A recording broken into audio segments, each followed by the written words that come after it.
আসসালামু আলাইকুম বন্ধুরা, আশা করি সবাই ভালো আছেন। আমি যে বিষয়ে আজকে আলোচনা করব সেটা আছে অঙ্গ প্রত্যঙ্গের যে গুনাহ সেই বিষয় নিয়ে।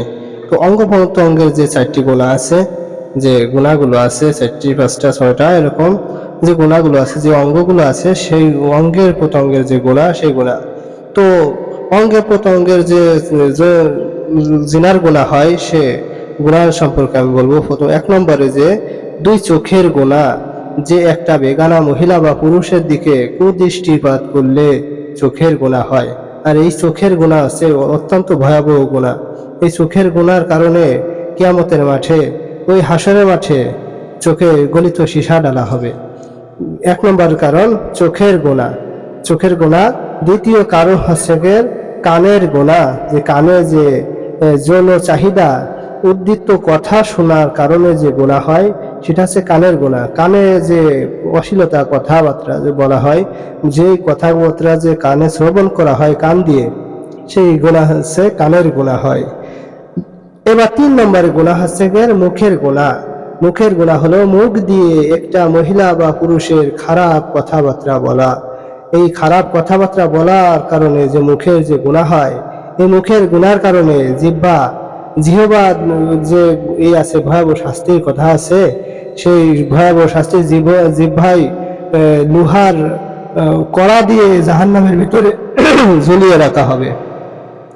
3 নম্বরে মুখের গুনাহ হলো মুখ দিয়ে অশ্লীলতা কথাবার্তা, একটা পুরুষ বা মহিলার খারাপ কথাবার্তা বলার কারণে মুখের গুনাহ হয়। এবার 4 নম্বরে যে গুনাহ আছে সেটা আছে হাতের গুনাহ। হাতের গুনাহ হলো বেগানা নারী বা পুরুষের খারাপ উদ্দেশ্য করে তাকে স্পর্শ করার কারণে হাতের গুনাহ হয়।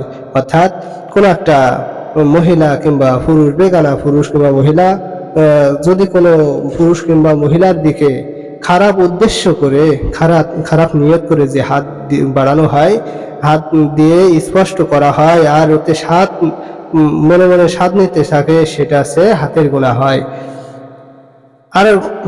আর একটা গুনাহ 5 নম্বরে যে গুনাহ আছে পায়ের গুনাহ।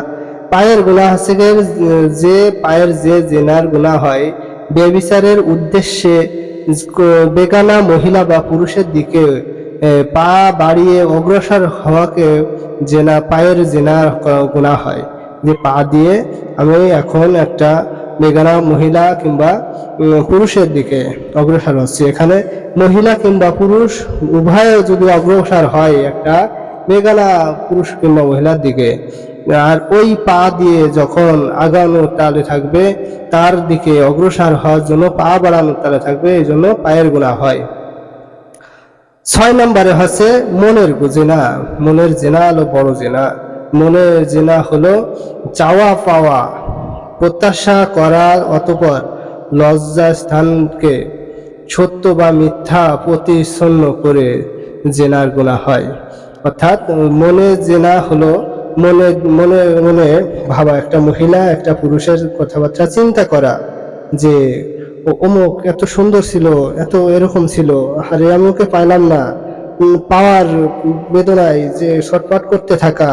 অর্থাৎ এই যে পাওয়ার বেদনায় অনেক কিছু করা, এই পাওয়ার বেদনায় মন ও তার দিকে অগ্রসর হওয়া, এই মনের থেকে যে চিন্তা ভাবনা আসে, এটা হচ্ছে মনের জিনা।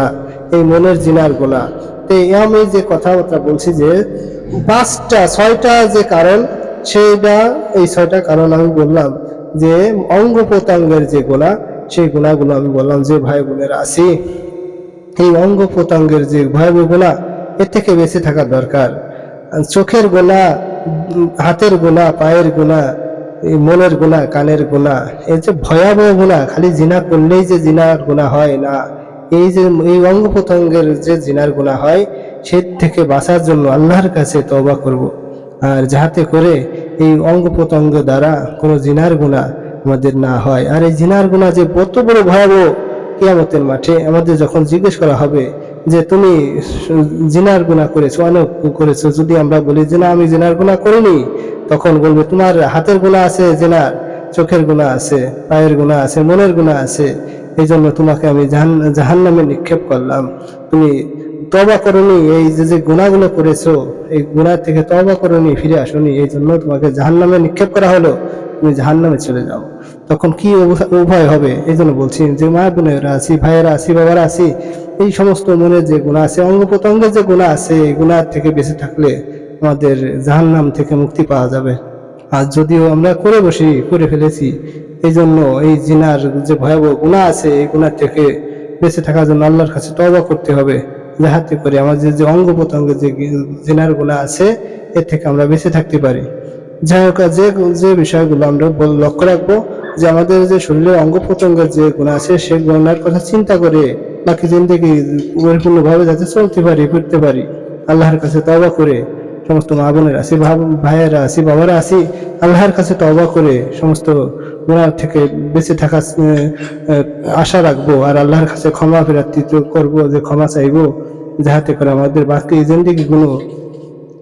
জিন্দেগি যাতে সুন্দরভাবে পরিচালনা করতে পারি, পার করতে পারি, এই বিষয়গুলো লক্ষ্য রাখবো ইনশাআল্লাহ। সবাই ভালো থাকবেন, সুস্থ থাকবেন। আল্লাহ হাফেজ।